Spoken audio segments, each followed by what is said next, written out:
points that came out of the minister's speech? Thank you and good afternoon, and for having us indeed. Look, we were not surprised around the issue of the changing of the date to the 8th, especially because we have been saying so since the 26th of April when we met to then say the department has to work very hard to be ready to receive our children in our schools. And we have not been listened to. We are happy that at least we have been vindicated by the so-called independent consortium that has conducted surveys and visited the schools, which we did, because we are working in the schools. We are there on a daily basis. So when we say there's no water, there's no water. So it's unfortunate that the department does not trust the people who are supposed to be working together with them, hand in hand, walking the talk and making sure that our teachers, our workers, and our children are safe. Are you satisfied or confident that indeed everything that needs to happen this week will indeed happen for people to go to work safely? And in terms of the minister indicating that she expects educators to have gone to school today, have many of your members gone to school today? Yes, many of the members have gone to school today because they have been going in order to receive some training and orientation. However, in the provinces that they have not complied with the COVID-19 regulations as published, those workers have not gone to school. I'm talking about Limpopo, Mpumalanga, Northwest, and the majority in KwaZulu-Natal and the Eastern Cape. They have not gone because the schools have not complied with the regulations. And therefore they wouldn't be able to do that.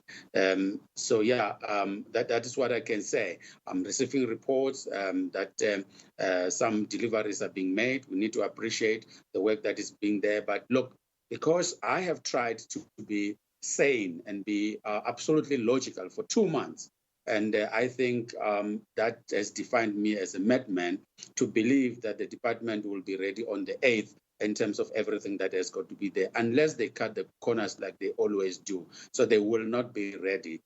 But we would want to see the plan on Thursday, the 4th, and assess on whether they will be ready. And we are really working hard to ensure that we support them to be ready. And then just one last thing, if indeed there are a number of schools that aren't ready come the 8th of June, would it still be your recommendation that for those members where the schools are ready, they do proceed to work? Yes, the workers where the schools are ready, they have to go to work because there is a lot that has to be done by our teachers. They have got to be trained to understand the new environment. They have got to be trained on the curriculum that has been adjusted. They also have got to do the planning in terms of how they are going to change the language in order to deal with issues of stigma, in order to deal with the issues of confidence, and how they can work with the psychosocial services. So where the school is ready, the principal will then indicate that my school has received the things they're supposed to receive. My school is cleaned, is disinfected. Please, teachers, let's come and do the planning and we work. So yes, they will still be going. If they are not ready, the law does not allow any employee to danger themselves. They have got to take care of themselves because it's not only them, it is their communities, it is the public that must be protected. Mr. Maluleka, we do have a bit more time, so I wanted to ask you substantively in terms of the, getting through the curriculum for the rest of the year. Are you confident that you are going to be able to achieve that for the learners this year, or that indeed they may miss out somewhat? To be correct is that they will miss somewhat of part of the work that they were supposed to be doing, because we must not try to say that we can really make up for the 2 months that we have lost. We should not even try to do that. What we should be doing is to then say, how do we then save learning and not the school calendar? Because the school calendar has been disrupted by COVID-19.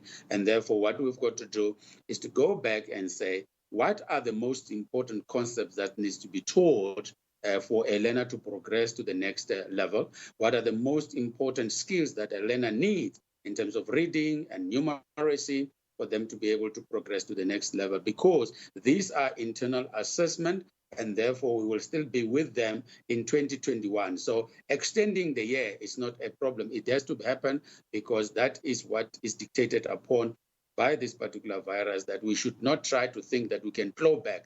What we need to do is to how to save learning moving forward. The problem is the grade 12 because they are writing external examination, and I'm not convinced on behalf of our organization that our learners must write papers that have been set in 2018 because there was no COVID-19 and majority of our learners are not having online, they were not on distance learning, and because of that, it means they're going to write with the learners who have advanced 2 months already or 3 months, and therefore that can be fair for that. So the curriculum for the grade 12 has got to be looked at. The assessment has got to be re-looked at because this is what is in our hands. What is not in our hands is how the virus is going to behave as we go back to the school.